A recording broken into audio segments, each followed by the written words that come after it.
nearly a 4-month hiatus of not shooting any film over the course of the winter and just being in hibernation, like eating and sleeping all the time. It was time to actually go outside and be with society and shoot some film. So we loaded up a good old roll of Portra 400 into the Mamiya RB67 and hit the streets. Everyone say hello to your DP, Mrs. Angela Womack. She is rocking and ready to roll. No, I'm not. Take the dark slide out.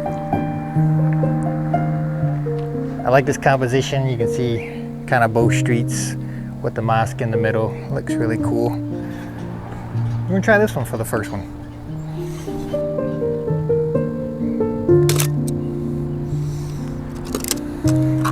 Being both a little rusty and excited after taking that first shot, it felt like something was missing, like I forgot something. And then I realized about 2 seconds later, I was like, oh yeah, I did forget something. Angela had already walked down the street, so I had to call her back to come around the corner again.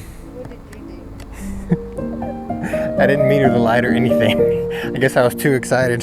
So that first one will be wildly overexposed. So let's get the correct exposure this time. So this was the original, the first shot where I forgot to meter the light. It is overexposed, but nothing too crazy. But as you can see, the next shot where I did expose properly, at least thought I did, isn't a whole lot better. And there's nothing wrong with the photo itself. I like the composition, the lighting, all those kind of things were good. This little scooter guy came by right at the right time, and I thought that was cool. But if you notice, it looks like there's something wrong with the film itself. It looks expired or just like not good. So this is going to end up being a whole nother backstory in and of itself. When we got these scans back, of course I was disappointed because I had no idea what went wrong. Almost every single exposure was completely ruined. And I was trying to think in my head, I was like, was it a problem with the lab? And then I was like, no, I don't think so. They always do a good job.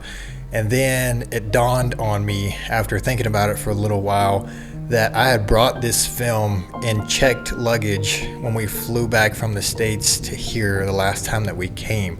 So call me a dummy. I probably deserve it. Actually, I know I deserve it this time because I knew that this was a thing. I knew that you're not supposed to put film in checked luggage. If you Google this, the first thing it says on the Google results is the equipment used to screen checked luggage utilizes a high intensity screening technology, and it will ruin any and all film exposed or not highlighted. Eek. Did we mention to never put your film under the plane? That means your film will need to go in your carry-on bag. The reason why I just put it in my checked luggage without thinking of it is because I've done this before and gotten around it. I brought like a whole pack of HP 535mm before in checked luggage and had no problem with it. It was unexposed, it was a fresh pack. And so I thought, well, this is just a myth. Well, it's no myth, so don't ever do that. And of course, I will never do this ever again. However, in spite of all this, I was able to edit and kind of halfway save 6 out of the 10, so over half, which isn't bad. So it didn't completely ruin a full day of shooting.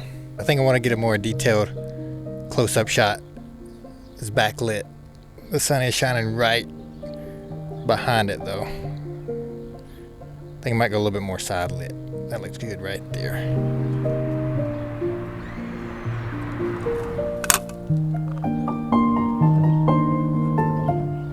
Ready for me to finally take this shot.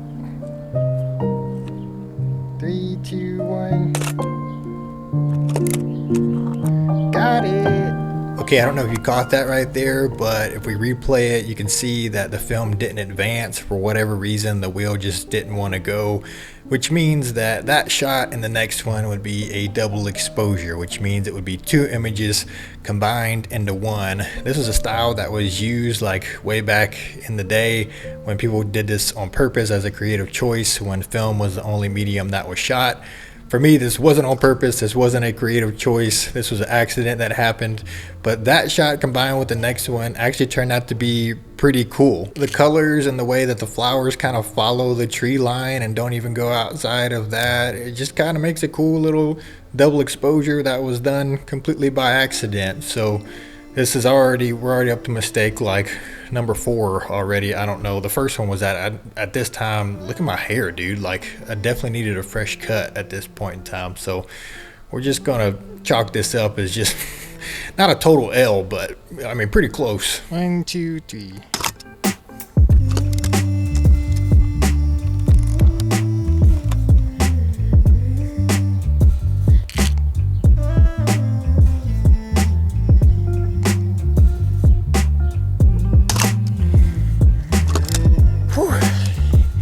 It only takes me 20 years to figure out the right composition that I like.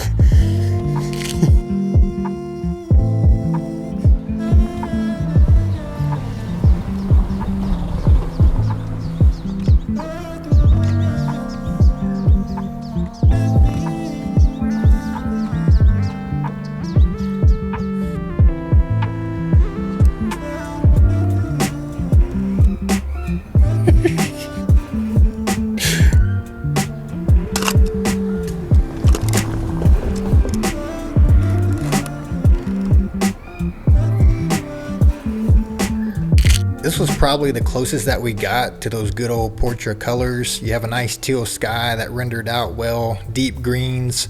The teal sky is kind of contrasted subtly by this little orange roof. Got a good subject, good mix of highlights and shadows. Ended up being a pretty good composition. So this is probably the best one of the bunch.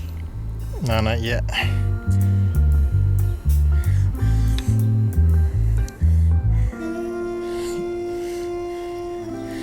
Kind of forgot that little detail. My eye was drawn to this. One side of the building is lit, the other side is shaded. Kind of get both. See how we like that.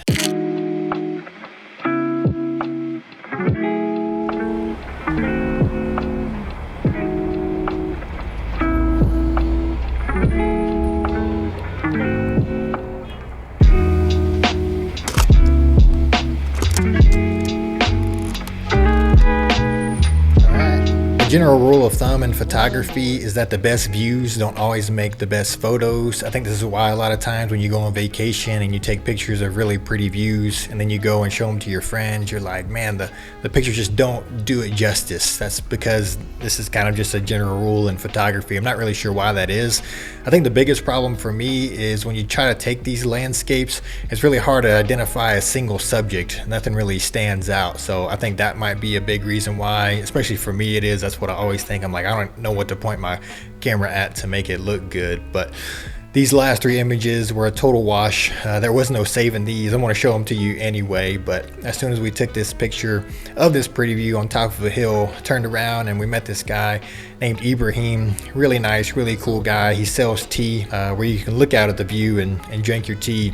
And he just kind of started this project of having this tea booth. He wants to move into a cafe one day. He kind of does language and culture exchange with people that stop by, offers them tea.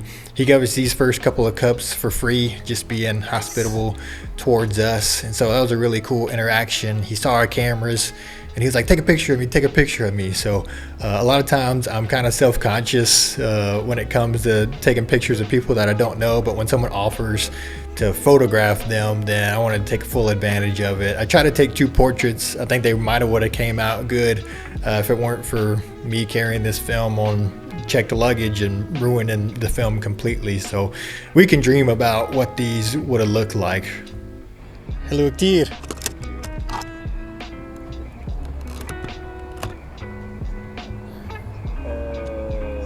black tea or شاي كرك؟ كرك. ما جربت كركس فلازم اجرب. So all in all, I think there's good news and bad news. The good news is I know what happened and won't do that again and won't use any more rolls in this pack. The bad news is that wasn't the only pack of film that I brought in checked luggage, thinking that the whole checked luggage thing is a myth. Wasn't a myth. So I think the biggest problem though was that there's a big hue shift with all the colors. There's like this weird green tint on all of them that I tried to take out and post, and it somewhat kind of worked, but we still didn't get the pure good looking colors that you get with Portra. I think I might try to shoot a roll of HP5 that once again that I brought in the same way in checked luggage, because that seemed to be the biggest problem was the colors. So maybe shooting black and white isn't completely ruined. We'll have to see how that goes next time, but I don't know.